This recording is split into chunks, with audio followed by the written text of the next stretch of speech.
Kalangan dunia usaha diajak untuk lebih aktif lagi dalam program pemberdayaan masyarakat. Hal ini dilakukan untuk pencapaian cita-cita tujuan pembangunan di era milenium, yakni memberantas kemiskinan. Tanpa dukungan penuh dari dunia usaha, target pembangunan di era milenium 2015 dikhawatirkan tidak akan tercapai. Salah satu perusahaan yang terpanggil untuk mendukung program pemerintah ini adalah Asia Pulp and Paper.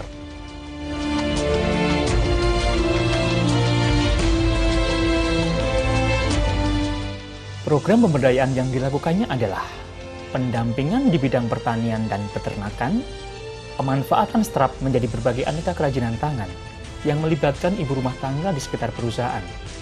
Selain itu juga ada proses pembuatan produk dengan menggunakan bahan daur ulang yang tengah dikembangkan APP dalam 4 tahun terakhir ini. Di bidang pendidikan dan kesehatan, tanggung jawab sosial APP dilakukan dengan mendukung perluasan akses pendidikan dasar bagi semua, termasuk anak perempuan. APP juga mengoperasikan 5 rumah pintar yang tersebar di Mojokerto, Malang, dan Perawang Riau.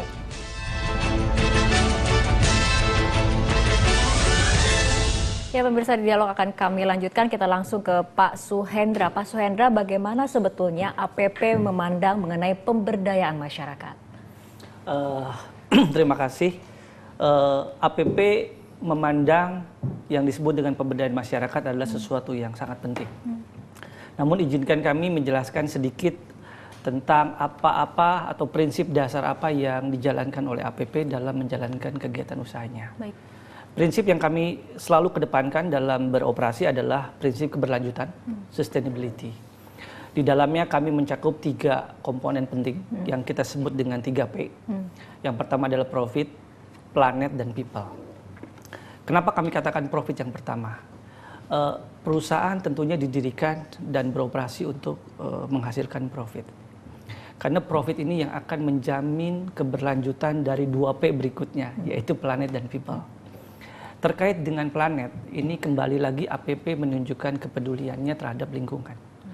Ingin sedikit kami sampaikan bahwa pada pertengahan atau bulan Juni 2012, kami meluncurkan yang kami sebut dengan APP Sustainability Roadmap Vision 2020. Di dalamnya kami mencanangkan untuk pencapaian target-target, yaitu pencapaian atau implementasi terhadap prinsip hutan bernilai konservasi tinggi atau HCVF dan penghentian penebangan hutan alam pada tahun 2015 pada seluruh rantai pasokan bahan baku kita.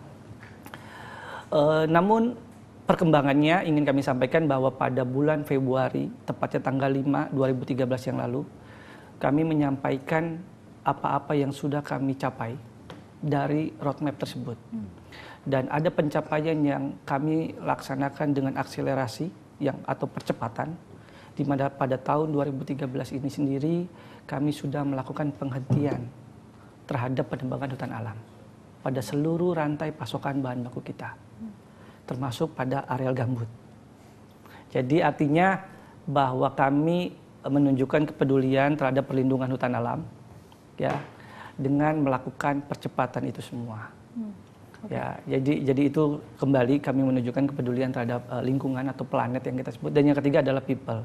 Kami menyadari bahwa kami tidak hanya menghidupkan atau mempekerjakan 70.000 kurang lebih karyawan di bawah APP, tetapi kami menyadari kami bagian dari komponen masyarakat umum dan masyarakat khususnya yang ada di lingkungan pabrik.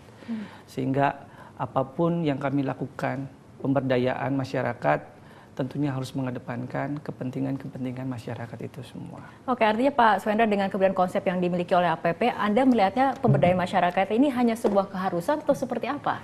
Kami melihat bukan hanya keharusan, tapi ini suatu hal yang sangat penting.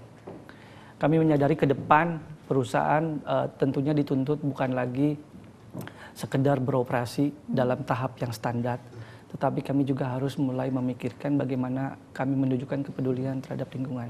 Karena sesungguhnya yang ini juga memberikan nilai tambah bagi perusahaan, memberikan kepercayaan kepada pelanggan. Pak Handito ahlinya, dan mudah-mudahan ini juga bisa memenuhi berbagai harapan, khususnya customer luar negeri dan customer dalam negeri, yang sekarang tidak hanya lagi melihat kepada kualitas, maupun harga, tetapi juga mereka melihat kepada bagaimana perusahaan dijalankan dengan prinsip-prinsip keberlanjutan tadi.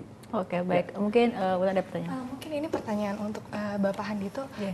Sebenarnya bagaimana sih seharusnya ditempatkan pelaksanaan CSR dalam konteks berbisnis? Apakah sekedar mengikuti peraturan pemerintah atau perusahaan dan dapat memperoleh keuntungan dari kegiatan tersebut? Sebenarnya gini, kalau kita bicara tentang, kalau saya suka bicara kinerja perusahaan gitu ya, saya suka menggunakan 7&1 competitiveness indicator gitu, ukuran-ukuran keberhasilan perusahaan. Ya tentu saja perusahaan pasti bersaing kan gitu, ada sales, ada market share, ada customer awareness, ada customer image, ada customer satisfaction, ada customer loyalty, dan yang ketujuh adalah stakeholder value kan gitu. Dan nanti yang ke N, yang ke-8-nya adalah growth kan gitu. Nah khusus untuk stakeholder value ini memang selalu bicara tentang bagaimana perusahaan bisa memberi nilai pada pihak-pihak yang berkepentingan. Yang seringkali saya mengatakan itu biasanya diwakili oleh profit. Tadi Pak Suhendra juga mengatakan kalau nggak ada profit, gimana bisa memberi nilai buat masyarakat, gitu, bisa memberi nilai buat bumi kan gitu ya. Jadi memang menjadi perusahaan yang punya untung yang baik, yang meningkat itu perlu kan gitu. Tetapi kemudian kita tidak hanya gunakan untuk perusahaan atau pemilik, tapi juga kita gunakan untuk kepentingan masyarakat kan gitu ya. Tapi memang ini tadi kayak contoh itu tadi Pak Suhendra sampaikan pohon yang itu tadi ya, yang nebangnya dipercepat tadi, tidak nebangnya dipercepat itu tadi ya. Penghentian penebangan hutan alamnya dipercepat. Ya. Oke. Ya, artinya kemudian memang kesadaran mengenai CSR ataupun pemberdayaan masyarakat memang dibutuhkan oleh perusahaan, tidak hanya untuk profit juga, tapi untuk kepentingan masyarakat seperti itu.